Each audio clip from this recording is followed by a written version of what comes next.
Right now, we're going to get catty. And I'd like to introduce Joan Miller of the Cat Fanciers Association. She is the director and the legislative chairperson, as well as being an author. Joan has over 30 years' experience in the cat fancy as a judge, breeder, and exhibitor of national award-winning Abyssinians. She is an active member of the Cat Fanciers Association, serving as the legislative coordinator and chairperson of the Cat Fancier Association Legislative Committee. Joan has worked to develop a strong grassroots force to counter laws detrimental to breeding and pet ownership. Ms. Miller is president of the National Council on Pet Population Study and Policy. She has presented talks and articles on breeding strategies for health, cattery design and management, senior cats, breed personality traits, handling of cats in the shelter environment, homeless and feral cat issues, legislative matters, as well as many other topics. She has been a business owner, providing interior design and architecture and art acquisition services for corporate clients. We are delighted that she is here today. Please give her a warm welcome. Thank you. Well, welcome to the world of cats. How many of you own cats? Oh my gosh, that's a lot. How many of you own dogs? Oh, even more. Okay, just want to get a feel. I'm going to tell you a little bit about why cats are different from dogs in this particular talk and help you to understand a bit about my perception of cats and how we can learn to take care of some of the problems. First of all, in my opinion, there is no real entity that would be called the domestic cat. I think that cats are still in the process of evolving. So another thing about cats is that they are one of the most unlikely species to be domesticated. Dogs are pack animals. They came from early animals that were willing to work together. Cats are very independent. So if one were to try to determine if it would be successful to domesticate them, you probably would rule them out. The early Egyptians, again, as the introduction, my background is art and architecture, and so I learn a lot about animals by looking at some of the early art. And the Egyptians were very prolific artists, so we learned a lot about how cats were introduced into society. And there is a big difference between taming cats and domestication. Domestication means that the cats have to evolve over many, many years, and we've only had about 5,000 years as far as cats being with humans, whereas dogs is much longer, about 10,000, 13,000 years as I know. The Egyptians, however, did their very best. As you can see, there's a collar and a leash, and they were using food. And the taming of cats occurred about 1500 BC. So the Egyptians really cared for their cats. They admired them. And I would say that these are the two main facets of the character of cats. They are very much admired for their hunting ability. And they are also very much admired. The Egyptians had the goddess Bastet because they thought that the fertility of the cat and the libido of the cat was incredible. And there's quite a bit of ambivalence even today when it comes to how we think about cats. And it revolves around these two elements that are very necessary for survival of any animal. The reason why cats do so well is because they are programmed to be small rodent hunters. They also, if they are very skilled, can catch birds. And in this particular painting, you see that this cat has a bird in the feet, has a bird in the mouth. It's just obviously, the Egyptians were very proud of the fact that their cats were superb hunters. And when you ask people why they don't like cats, they'll usually tell you that it's because they're aloof and they're independent and they're mysterious. And then you ask people, why do you like cats? And they'll say it's because they're aloof, they're independent, and they're mysterious. So again, what we think of is terrific in cats is also a big problem with those that don't like cats. They don't like the fact that they can so easily reproduce and that they are incredible hunters. The cat origins really are very simple. The dogs have a huge variety in sizes and body types and conformation, but cats is not that way. We have basically two types of cats. The original cat was the African wild cat, which is its actual name is Felis sylvestris libica, northern Africa. And that is really the cat from which all our domestic cats evolved. This was a long-bodied, slim, graceful, fast animal because they had to go across great areas, plains, and they needed to have strong hind legs and power that they could leap up into a branch to escape. And today's Abyssinian, which is what I bred for 20 years, is about the closest in appearance to the earliest photographs that we have, and I have seen a Felis sylvestris libica in a zoo, and there are still some colonies in Africa where they're trying to maintain these small wild cats that are the basis of our domestic cats. Eventually, the cats went from Egypt. The Phoenicians took them into Europe, and they mated with Felis sylvestris sylvestris, which is the European wildcat. And as you can see, this is a different body type, and it's the foundation for many of our other looks in cats. The cold climate body type is a forest cat. They're padded in their feel of their body. They're strong. They've got big shoulders. They've got massive bone. They're not the long, slim, graceful cats. They're the pouncers. They're the ones that have absolutely incredible power for hunting. They have thick necks so that a predator can't even get them because the skin is so taut there. And our Persians and our exotics are that type of a cat with the large, massive bone. The pedigreed breeds really evolved because of geographical isolation, and that was most of the breeds. This is a Turkish Angora. This is a very early painting that shows the Turkish Angora in about the 1700s. And the Turkish Angoras were isolated on a plateau area. They came into Europe in the 1500s, and they were one of the early mutations to long hair. So we have really our purpose for breeding cats is to preserve a lot of this history of our natural breeds. And the Turkish Angoras of the 1700s are fairly close to the Turkish Angoras of today. The breed went extinct at one time, and then the Turkish Zoo in Ankara established a colony of white Turkish Angoras. Every one of our Turkish Angoras in America traces their pedigree back to the Ankara Zoo colony, which still exists today. And I'm telling you some of this is because our breeds are very rare and they're very, very special in cats. Now, the other isolation factor that plays into cats is genetic isolation, and that is when you are selecting genes. And the actual purposeful breeding of cats started in Europe and also in the Far East, and most of it was because they were keeping them in monasteries because they were not running on the streets. They were kept in these monasteries in order to protect their very valuable documents.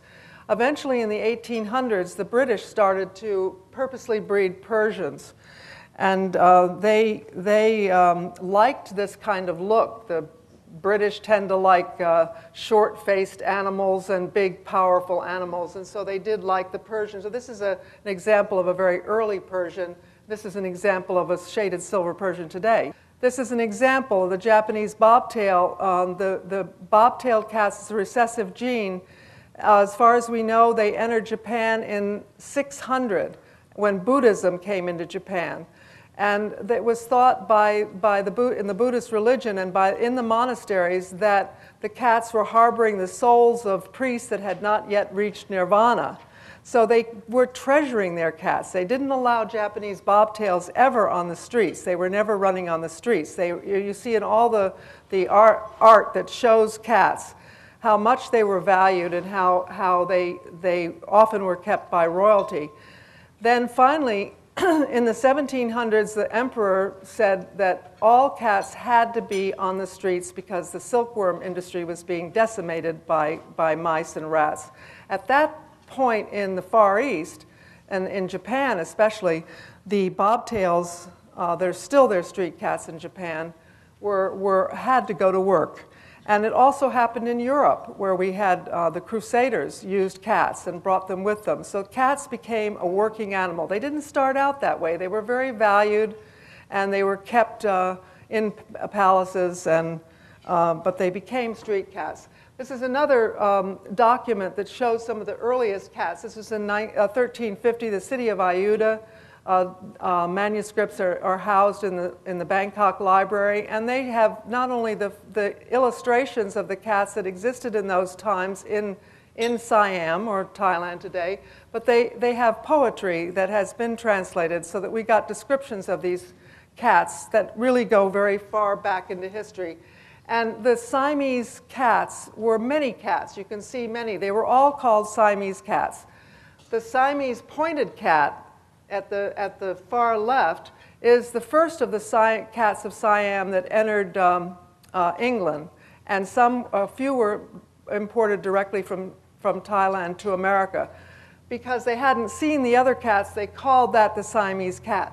But actually the Karat cat is the treasured cat of Siam or Thailand today. That is their national cat. And the Karat cats, probably we register in CFA, I believe, around 70 of those cats in the world each year. So I really don't know that many dog people understand how endangered these historic breeds are. I know that in the animal control world, they have no idea when they pass breeding bans what it means to us, those of us that are just extremely concerned about the rich history of these breeds that we love so much. And here are modern day examples of what we call the Siamese, the color point cat. The Burmese, which is an albino gene, just a massive satin-like colored cat, just powerful body. And the Karat that is so rare with its wonderful lotus green eyes as they described in the 1300s, and the silvery coat texture that they have. And these are still being bred in Thailand. CFA still allows our Karat cats to be incorporated into the American gene pools because we need to have the gene pools kept alive. Our Siamese cats are popular because when they arrived in England and America, everybody loved them. So we do have large gene pools on Siamese, and the same with the Burmese. Actually, we have three types of breeds. The natural, I've shown you several of our breeds that are what we call natural because there have been no other breeds incorporated in the breed. They started out and they were the original. The mutation is when a genetic occurrence happens, and that's kind of like a gift that we get. And in this case, it was the Rex, the Cornish Rex, has a wavy coat. The cat has no guard hairs. The coat is very, very soft to the touch, and it has a distinctive body type that originated from Callibunker, who was the very first one in Cornwall, England. That happened in 1952, and we've preserved that mutation.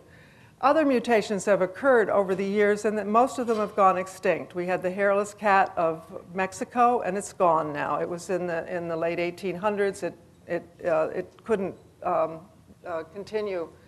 And then we have what we call our hybrids, which are the mixture of two breeds. I know that's starting in the dogs. It's very rare in cats, but we do have the Aussie cat as an example of the Abyssinian mated to a Siamese, and we got a completely different look that doesn't look like either of the parent breeds. And this is a spotted cat that's the closest to the wild cat, but CFA does not allow any wild cats incorporated into any of our breeds. So this is a breed that's very, very close to that look that was created. Are the Bobtails a mutation?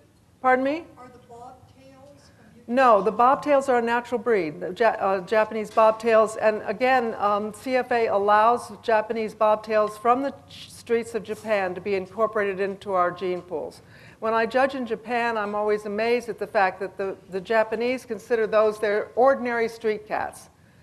And yet here in America, we respect the early history of the breed, and we consider them a very special breed.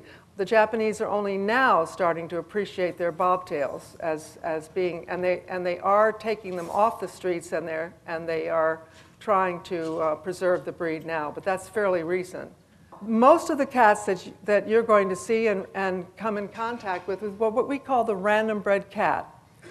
The pedigreed cats make up about 5% of the cats in America, and the random bred cats are 95%. Those cats are pretty much designed by nature. You'll see a completely different body type. They have strength and they have boning. They have a moderate length. They're not extreme in any way. They have very, very soft contours in their heads.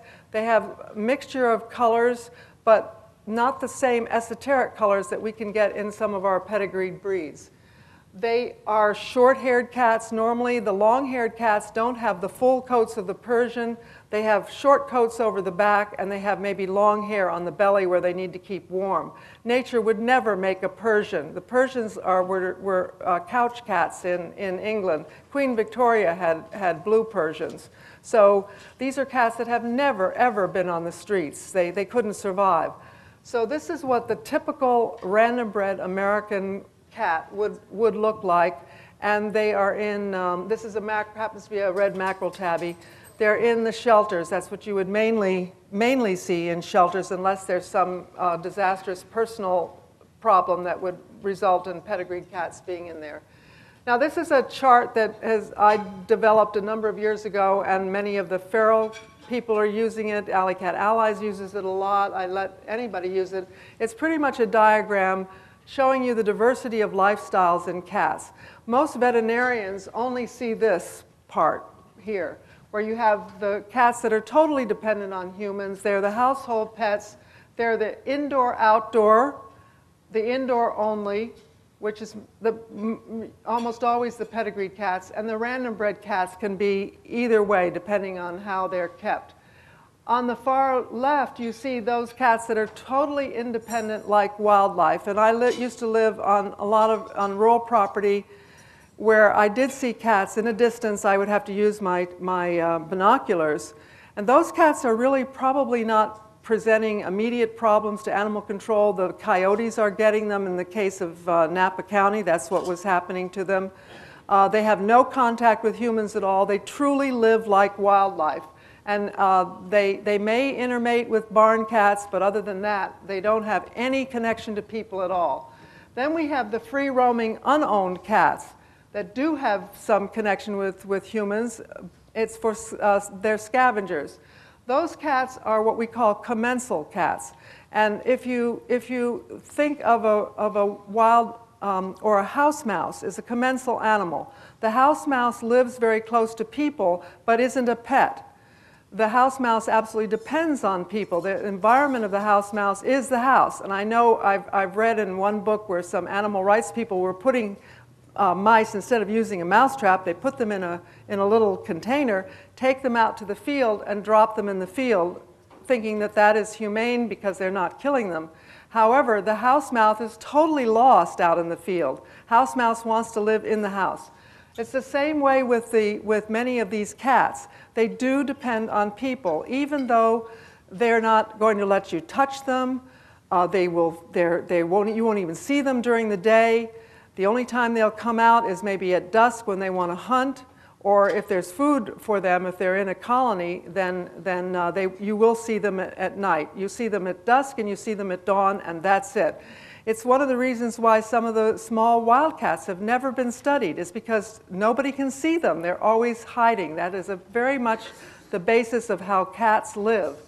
And we have a line here in the middle because some of them are minimally associated with humans, and others that are in managed colonies or the neighborhood strays, or what we call the doorstep colonies, which we're recognizing now that about 2.5 is the average numbers of cats that many households are feeding. In Illinois, they call them porch cats. I've been there, I've seen raccoons and cats eating out of the same bowls. They don't own those cats, but they do put food out for them. And then the barn cats are in some sort of a mid-range too. Many of the farmers keep those cats, but they have their pet cats in their house and they neuter and spay the pet cats, but the barn cats are their barn cats. They're a different segment of cat, and they're not going to be neutered and spayed. They're working cats, and they're not considered pets. And if they wander off, well, they get more barn cats. They have kittens that are born, so they don't really have any emotional attachment to these cats. These cats gravitate to food sources. All of these cats that are commensal, that is what keeps these cats together. The touch barrier is the determination of what is a feral cat and what is a domesticated cat. And even in the state of California, where we have a definition of feral, it's based on the idea of can you touch the cat. So the touch barrier, if you have to trap it to touch it, it's a feral cat. And that's fairly uniform now in people's definition of feral cats.